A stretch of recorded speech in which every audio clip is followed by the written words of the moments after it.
Tano here for Judging Freedom. Today is Tuesday, March 14, 2023. It's about 2 o'clock in the afternoon here on the East Coast of the United States. Larry Johnson joins us again. Larry, it's a pleasure, my dear friend. Thanks for revisiting us on the show.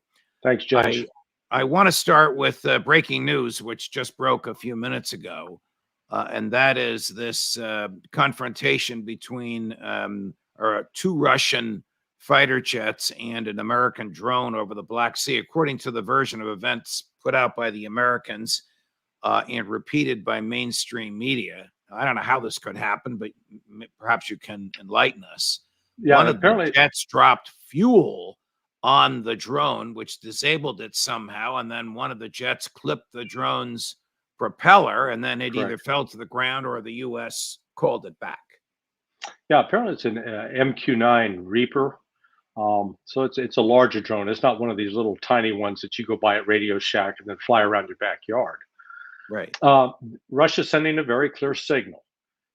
These drones, the MQ-9 has been flying in international waters in the Black Sea for the last year, collecting intelligence on Russian troop movements, upon artillery emplacements, upon a whole variety, everything that they can collect, they're drawing and sending back to headquarters. Up to this point, Russia hasn't tried to interfere with that at all.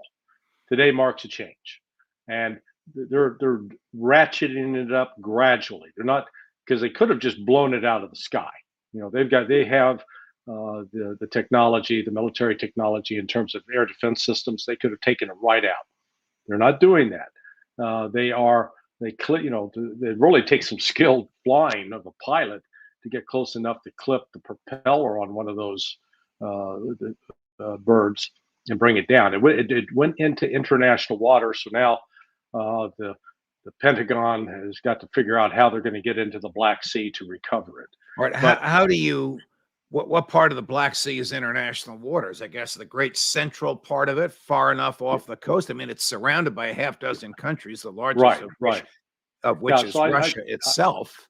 I think, what was it, under international maritime law, the outside the 10-mile limit off your shore.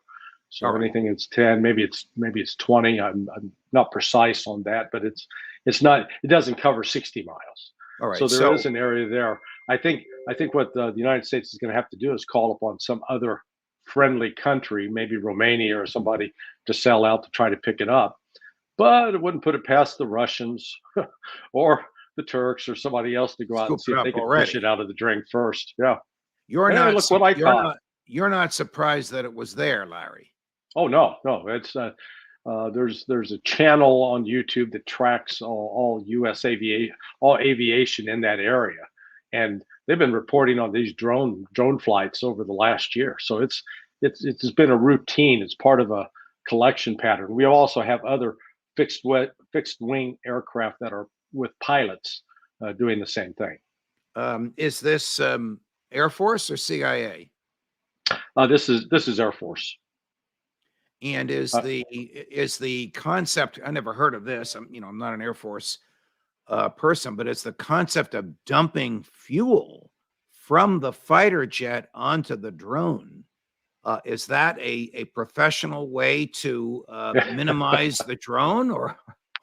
That I've never heard of that. I think it was clearly, when you read the press release from the Pentagon, they're really upset with the unprofessional behavior of the Russian pilots. Yes, and the anti-climate control of the Russian pilots, that the fuel went into the Black Sea itself. I never heard of the military complaining about this. That's why I wanted to know if this is a standard way to degrade the drone. But when the Defense Department says we brought it back, what they mean is they brought it down. It's in the sea, right? Correct. And you know what? I bet the Russian pilots didn't use pronouns either. Say again? The Russian pilots did not use proper pronouns with referring to the drone. How far above the sea would this have happened? And how sophisticated would the drone be? What can it see on the ground from however high up it is? Well, the drones actually have pretty remarkable capabilities. So one, and I don't know how this particular one was outfitted, but they are capable of being outfitted both with cameras, which can take imagery up to where you can see people walk, people walking on the ground. Uh, they can collect signal intelligence, including conversations. I know, for example, that during the whole Benghazi incident, we had drones over there, and we were actually picking up the conversations of the people that were carrying out the attack on the the so-called U.S. embassy. It was a CIA base. So it's got a lot of capabilities. Anything that you could normally put on an airplane, you can put on the drone, and you don't have to worry about a pilot getting shot down. So that Should we it should we conclude that either President Putin or someone under his control wanted to show moderation by dumping fuel on it or clipping its wing as opposed to blowing it out of the skies? clearly this was a decision taken, at least with General Gerasimov at the head and Shorkin. Uh, they uh, they have decided to ratchet it up, and I'm sure they briefed Putin on it because up to now they've not done any direct interference with the drone. The Russians also have a great electronic warfare capability. You'll see some of their soldiers on the ground with these. They look like guns out of Star Wars, and they shoot an electrical pulse that can actually bring the smaller drones down. It would not surprise me that Russia has actually some other capabilities in that regard that they haven't employed yet. But the fact that they're now sending the U.S. a clear message, and their spokesmen have also been talking about the U.S. supplying weapons of war to Ukraine. And this, don't look at this strictly in terms of Ukraine, because the Chinese as well are sending very strong, unprecedented messages to the West that are threatening us now. And they're threatening us because of the threats we've been making to China. And China is just literally sending the signal that's fed up. So I would not discount the possibility of coordination between Russia and China. That these are not being carried out isolated. What is the nature of the threats coming from China? The Chinese have noted they're basically saying the United States does not get to dictate to them how they do things in their territory. Most Americans don't understand that when Richard Nixon went to China 51 years ago and he got off the plane in Beijing, he agreed with the Chinese that Taiwan was part of China, that Taiwan was a province of China. Province in Chinese means state in the United States. That's like the Chinese coming to us and we agreeing that, yes, Hawaii is a state of the United States. Well, imagine how we would react if the Chinese started sending weapons and doing military training in Hawaii. We would be outraged. It would be seen as an act of war. But that's exactly what we're doing in Taiwan. And we pretend that the Chinese ought to get over it or ought to understand that we get to do whatever we want. And the Chinese foreign minister today, I don't recall his exact words, but they were not diplomatic. The foreign minister in the past has been very diplomatic and saying things very smoothly. He just very bluntly said, United States, this is going to lead to conflict. He did say this will lead to conflict, and he wasn't talking about sending, angry notes back and forth to each other. He was talking about war, and he's talking about this could cause catastrophic losses for both sides. This is a head scratcher to me as to why Joe Biden wants to pick a fight over Taiwan. I mean, it's not consistent with the hard left policy of where the Democratic Party is today. There's no American interest in it. It would be nearly impossible for us to prevail, for us to get enough human beings to Taiwan and enough military equipment past a Chinese naval and air blockade. One wonders if he and Lloyd Austin and Tony Blinken and Jake Sullivan even know what they're talking about when they say we're going to defend Taiwan. Is there a Victoria Nuland for Taiwan in the State Department? Yeah, there is not, but this has been sort of a long, we've seen this transition over the last 20 years. And it's a level of ignorance, I think, on the part even of our politicians, within them not realizing what Nixon and Kissinger crafted with Zhou Enlai, I believe it was back then, an agreement that the United States would recognize Taiwan as a province of China, and that there was a one China. There weren't two Chinas. And we've now reversed that. And it's not just Biden. I mean, Biden and his team, they could fill a clown car in terms of their incompetence. But you've also got Republicans. I mean, Kevin McCarthy, the Speaker of the House, is talking about doing exactly what Nancy Pelosi did, Oof. going to visit Taiwan, which sends the kind of message from the Chinese perspective that the United States is intent on provoking China into a war. And China said very clearly through both its foreign minister that it's not going to be bullied, that they were not going to back down, and the United States is crossing a red line on this. It's really alarming that we are escalating the opening really a two-front war when we can't even fight a one-front war. Let's go back to the other front. The Washington Sure. Post is reporting. I'm just going to read the headline to you. Ukraine short of skilled troops and munitions as losses and pessimism grow. Now, the Washington Post, until last night, late last night when this piece came out, was a cheerleader for Sure. the Biden administration funding Ukraine. Is this a trial balloon? Is this something the CIA let out there? Is this a test to see if the American public is sick and tired of Ukraine, or is this just a one-off, a writer at the Washington Post coming up with data which is probably true, but which the administration doesn't want to hear? Right. Well, there's still enormous pressure within the intelligence community to downplay the reality, to not talk about what is actually going on. However, the facts are very difficult to ignore because you're looking at this the Russians shelling at a rate of 20,000 shells a day to what Ukraine can only do 3,000. And as you know, I'm sure as Scott Ritter and Doug McGregor and others have made the point, that disparity means let's assume that each shell that falls causes a casualty. That means Ukraine is suffering 7 times the casualties that the Russians are, maybe 6 times, but it's a horrific rate. And when you lose those personnel, you don't just go to a vending machine and put in a quarter and get a ready trained troop. And so the catastrophic losses that Ukraine has suffered, that's coming home to roost. What is dangerous within the U.S. intelligence community right now, and I've told this very specifically, the senior generals, the 2, 3, and 4 stars, are not pushing back against the happy talk about Ukraine winning. I know that there are a lot of colonels and 1-star generals, the brigadier generals, that are worried. They are trying to inject some realism into this, but the 2, 3, and 4 stars, you know, they're measuring the drapes for their new offices at Raytheon or Lockheed Martin. It is sickening what's taking place. The failure of leadership at the very top of the military. Give us a little understanding of how this works.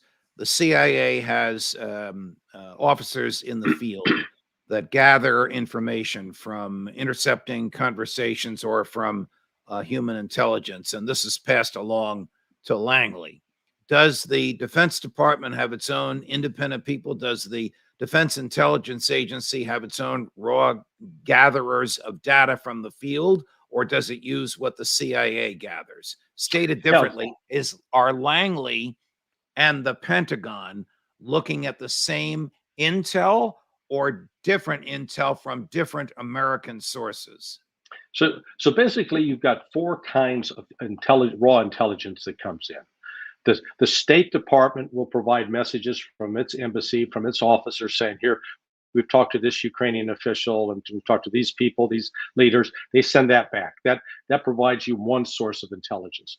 CIA officers are supposed to recruit Ukrainian government officials, people with access who will spy for us, who will give us information that we're supposedly not supposed to get.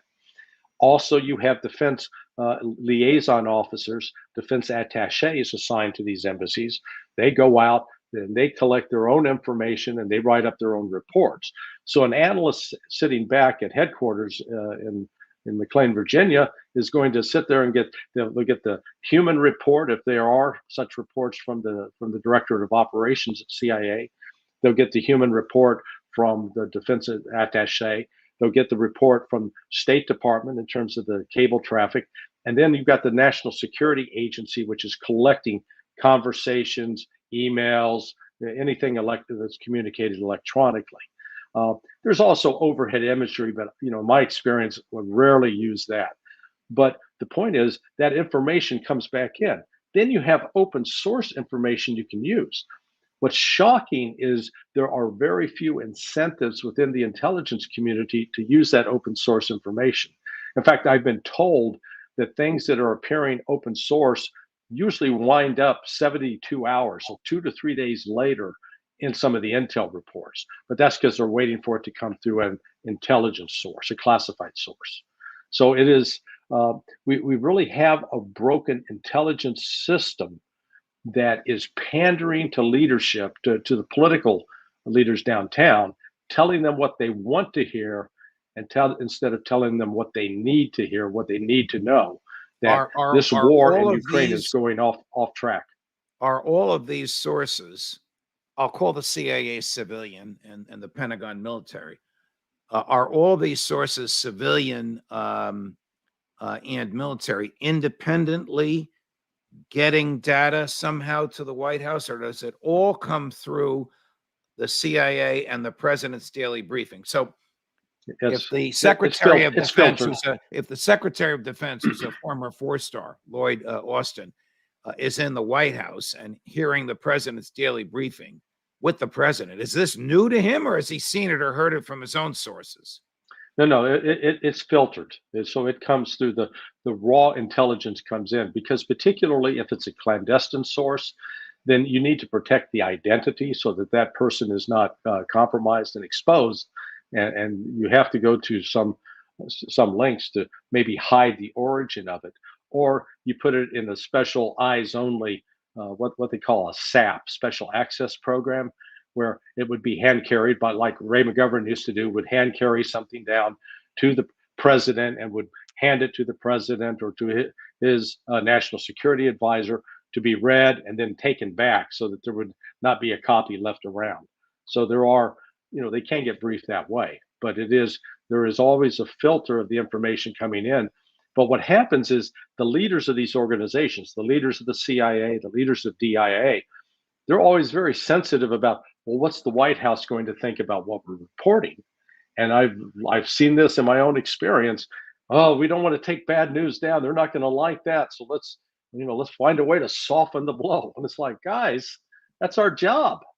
So the data that makes its way to the president is often the result of, for lack of a better phrase, political compromise by whoever signs off, the final signing off on the data. Correct. Now, the process, the only thing that can that can make that process work is you have somebody in charge at the CIA or at the Director of National Intelligence Office who says, I want it clear to everyone down the chain of command. We're going to tell the president the news regardless of whether they like it or not. If we have to present bad news, we're going to present bad news. That's not happening. Instead, it's like, no, we can't, we need to put as positive a spin on this as possible. I mean, I had the experience back when I was an analyst, and the fellow who was the South African analyst had written a piece about Nelson Mandela, and the question that came from the White House was, is Nelson Mandela a communist? And the analyst wrote out this piece, and at the end he said, basically, Nelson Mandela is not a communist.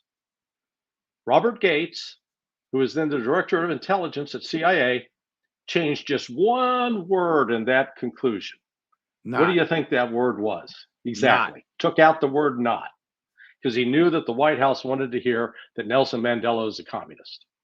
That's what I'm talking about. So this is what the phenomenon we're seeing today is not new. It's gone on in years past. Is it probable? Is it probable, meaning more likely than not, that Joe Biden's public optimism about the war in Ukraine is the result of deceptive information being fed to him by his own CIA or DIA because they think that's what he wants to hear.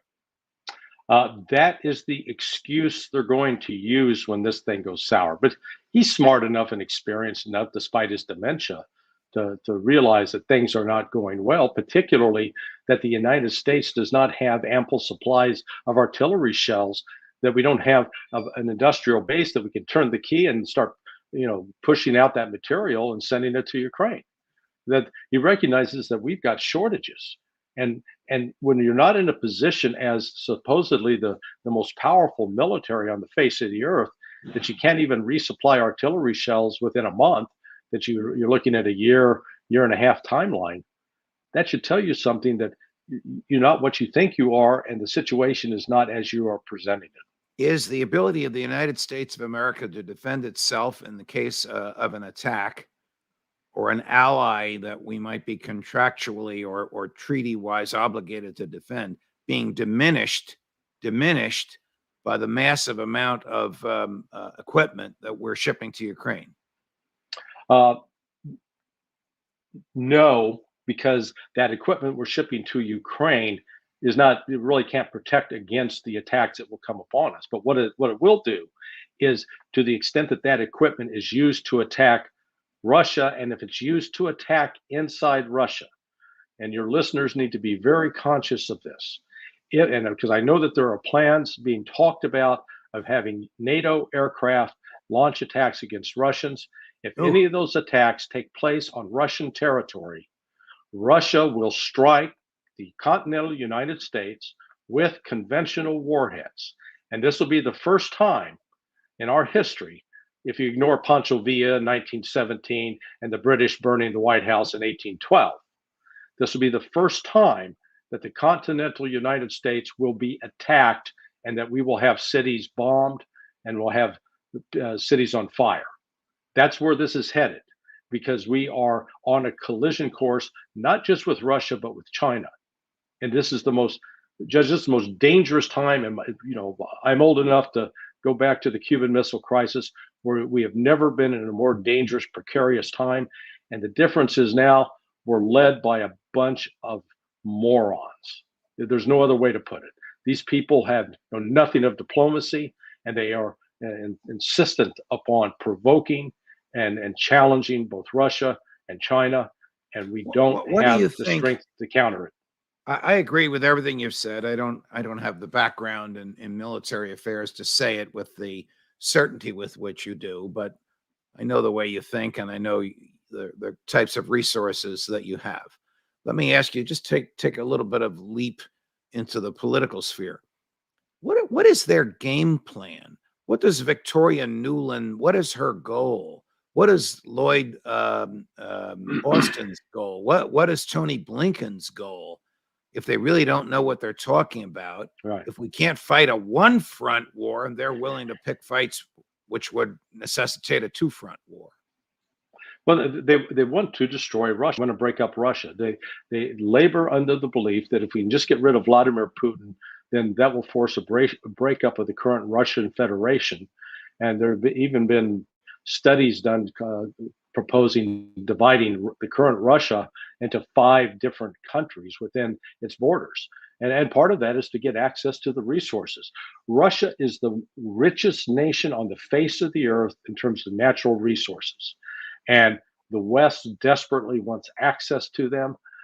In the past, Russia was willing to trade and make deals, but still stayed in control.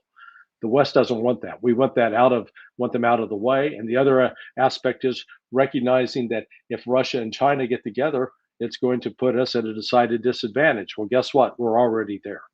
So that objective has failed as far as the Biden foreign policy goes. All right. So when I got up this morning, I read your dynamite piece called U.S. Intelligence Community is Doing Groupthink on Steroids.